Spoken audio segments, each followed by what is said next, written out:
ጠቅላይ ሚኒስትር ዶክተር አብይ አህመድ ወደ ስልጣን ከመጡ በኋላ ርዕዮተ ዓለማዊ ለውጥ የታከለባቸውን ኢኮኖሚያዊ ውሳኔዎች አሳልፈዋል። እነዚህን ኢኮኖሚያዊ ለውጦች ተግባራዊ ለማድረግ የሚያግዙ ህጎችና አዋጆች ለህዝብ ተወካዮች ምክር ቤት ቀርበው የተወሰኑ ጸድቀዋል። ለመሆኑ በአስተዳደራችን ድሬዳዋ ከለውጡ ማግስት ጀምሮ በተጨባጭ የታዩት አበይት ኢኮኖሚያዊ ውጤቶች ምን ይመስላሉ? የመስኖ ውሃዎችን ሰርተናል። አጠቃላይ ደግሞ የዚህ መጋዘን እህል ማቆሪያዎችን ሰርተናል። ከዛ ውጪ ለወጣቶች ስራ እድል ለመፍጠር እንግዲህ ንብ ቀፎዎችን በዘመናዊነት ከቴክኒክና ሙያ እንዲሁም ከስራ ክህሎት ጋራ በመነጋገር ሙሉ የተሰራበት ሁኔታ ነው ያለው። የመኖ መፍጫዎች አሉ። ከዩኒየን ጋራ ተያይዞ ብዙ ስራዎች የተሰሩበት አለ። ከዛ ውጪ ደግሞ ፋርሚንግ ላይ የዚህ የወጣቶች ላይ በዶሮ እርባታ በከተማ ግብርና ብቻ ሳይሆን በዶሮ እርባታ በፍየል እርባታና በተለያዩ ያደራጀንባቸው ሁኔታዎች አሉ። የፓፓዬ መንደር ብለን ያቋቋምነው አለ። ለብቻ ክላስተር አለ፣ የሙዝ ክላስተር አለ፣ የሽንኩርት አለ። ድሬዳዋ ላይ ደግሞ በኢት ፍሩት ስለምንታወቀው ሙሉ ለሙሉ በክላስተሮች አደራጅተን እየሄንበት ያለንበት ሁኔታ ነው ያለው።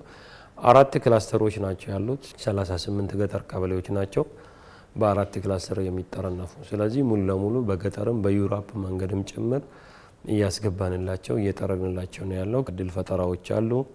እያንዳንዱ በከተማ ላይም በተደራጁ በአነስተኛና መካከለኛ የተደራጁ ወጣቶች አሉ።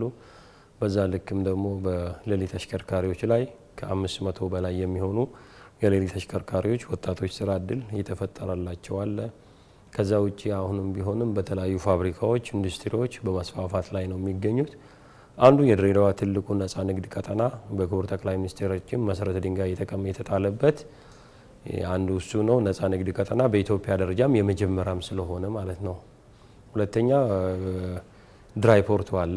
ይሄ እንግዲህ አጠቃላይ ለወጣቱ ራሱ በጫኝና አውራጅ ራሱ ኦልሞስት ከ300 እና እስከ 400 የሚሆኑ ወጣቶች ተሳትፎበታል። በቀን ከ1050 መኪኖች ከባድ መኪና ከጅቡቲ ወደዚህ ይገባሉ።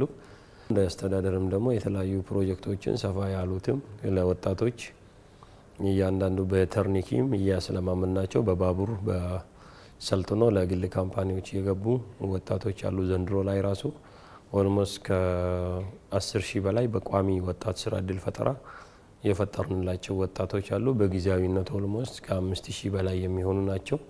ስለዚህ ቢብዛ ሚነስም ብድርን በማመቻቸት ሌሎችም ወጣቶችን በማደራጀት እያንዳንዱ ስራውን ሳይንቁ ዝቅ ብለው የሚሰሩትን ወጣቶች በጋርመንት በተለያዩ ፋብሪካዎች በኢንዱስትሪ ውስጥ ማካተት ስራዎች እየሰራን ያለንባቸው ሁኔታዎች ነው ያሉት። ከዛ ውጪ ደግሞ በራሳቸው ዘርፍ ተደራጅተው እየሰሩ ያለባቸው ሁኔታም ስላለ ሁሉም ድሬዳዋ ላይ በሚችለው አቅም በመጣር በሚችለው አቅም ልክ እየሰራ ያለበት ሁኔታ ነው ያለው ብዬ መግለጽ እችላለሁ። ጠቅላይ ሚኒስትራችን ዶክተር አብይ አህመድ በከፍተኛ አመራር ስልጠና ማጠቃለያ ላይ ጥቅምት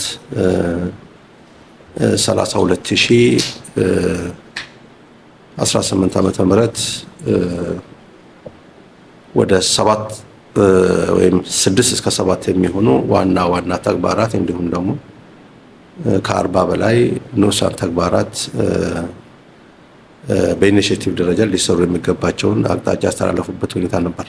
ከመቀነስ ግቦች ጋር ተያይዞ የመጀመሪያው የኑሮ ውድነትን ከመቀነስ ጋራ ተያይዞ በ100 ቀናት ውስጥ አንደኛው የአቅርቦት ስራዎች፣ ሁለተኛ ደግሞ የቁጥጥር ስራዎች ናቸው፣ በተለይ ከኑሮ ውድነት ጋር ተያይዞ።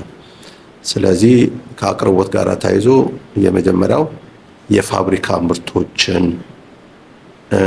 የግብርና ምርቶችን፣ ከከተማ ግብርና የሚገኙ ምርቶችን፣ የልማት ትሩፋትን እንዲሁም ደግሞ ከውጭ የሚገቡ በአስመጪዎቻችን በአስመጪና በላኪዎቻችን የሚመጡ ሀብቶች አሉ። እንዲሁም ደግሞ በድጎማ መልክ መንግስት የውጭ ምንዛሪ አውጥቶበት በድጎማ የሚመጡ እንደነዚህ ስኳር አሉ። ስለዚህ በእነዚህ 6ቱ ተግባራት አቅርቦትን ለህብረተሰቡ በተለይ ህብረተሰቡ የሚፈልጋቸውን ምርቶችን ከፋብሪካ ከከተማ ግብርና አማካይነት አቅርቦትን በበቂ ደረጃ እንዲኖር የማድረግ ስራ እየሰራን ያለንበት ሁኔታ ነው ያለው እና ባለፉት ጊዜያትም ይሄንን ለመፈጸም ርብርብ እያደረግን ያለንበት ሁኔታ ነው ያለው።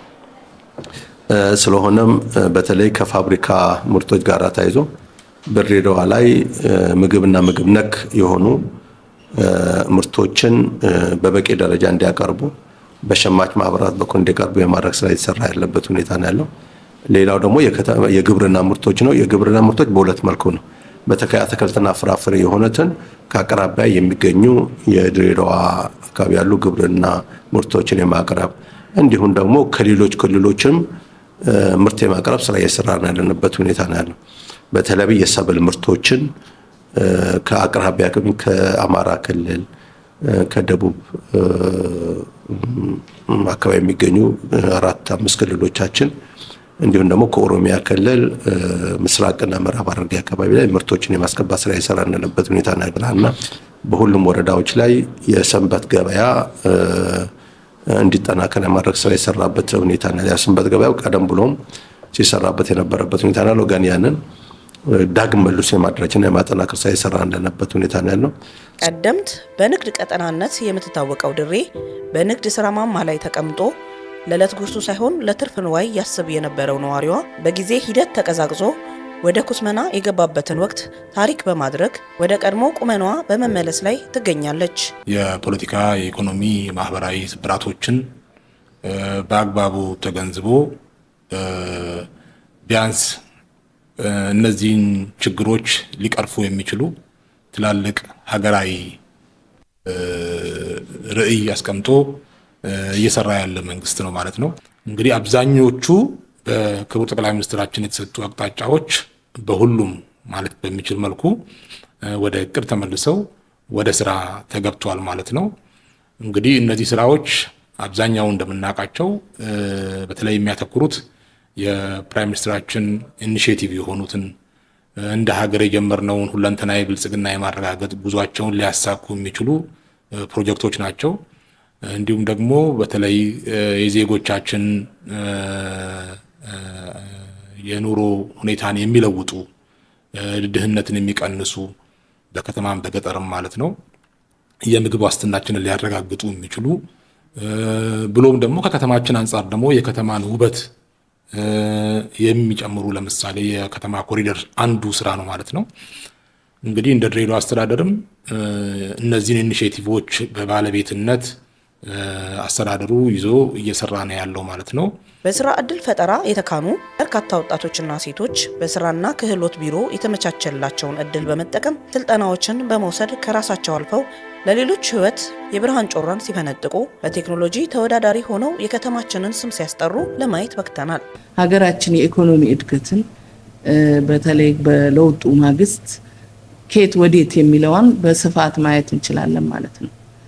ሀገራችን ከለውጥ በፊት በነበረው ጊዜ በኢኮኖሚው የደቀቀች ደሞዝ መክፈል የማትችል ሀገር ለአንድ ወር ለሰራተኛው ደሞዝ መክፈል የማትችል በተለይ በኮንቬክሽናል ብድሮችና በተለያዩ ዕዳ ጫና ውስጥ የነበረች የተጀመሩ ሜጋ ልማት ፕሮጀክቶቿ ችግር ውስጥ የነበሩ በጣም ውስብስብ ችግር ውስጥ የነበረች ሀገር ነው። 2010 ሲረከብ ጠቅላይ ሚኒስትራችን በመጀመሪያው አገር በቀል ኢኮኖሚ ላይ አቅደን በ3 ፒላሮች ላይ እንሰራለን ብለን ነው የተነሳ ነው።